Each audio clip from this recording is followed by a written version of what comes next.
श्री राम की वंशावली के बारे में बात करें तो इक्ष्वाकु के पुत्र कुक्षी हुए।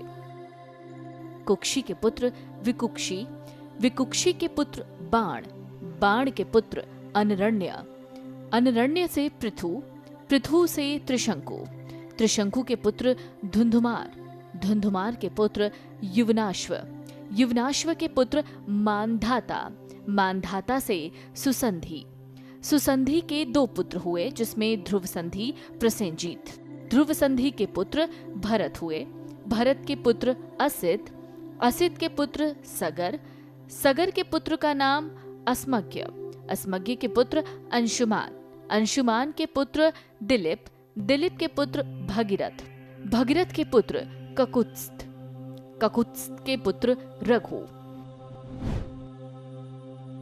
रघु बहुत ही पराक्रमी और तेजस्वी राजा थे और उनका प्रताप अत्यधिक था, जिसकी वजह से इस वंश का नाम रघुवंश पड़ा।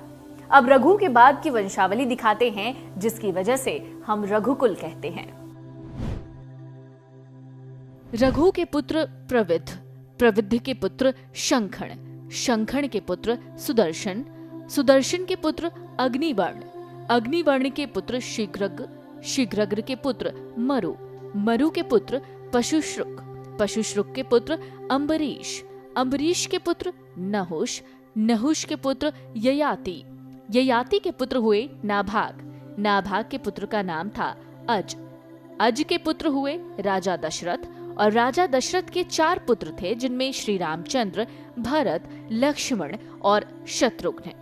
श्री रामचंद्र के 2 पुत्र हुए लव और कुश। ये है प्रभु राम की वंशावली।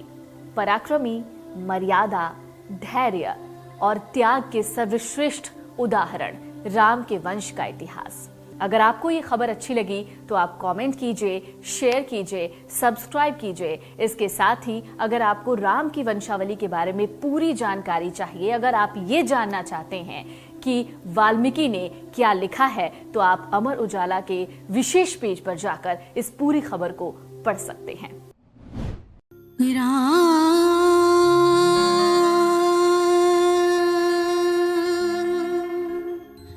प्रभु राम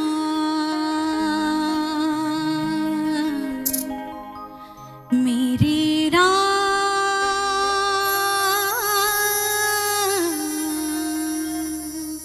सिया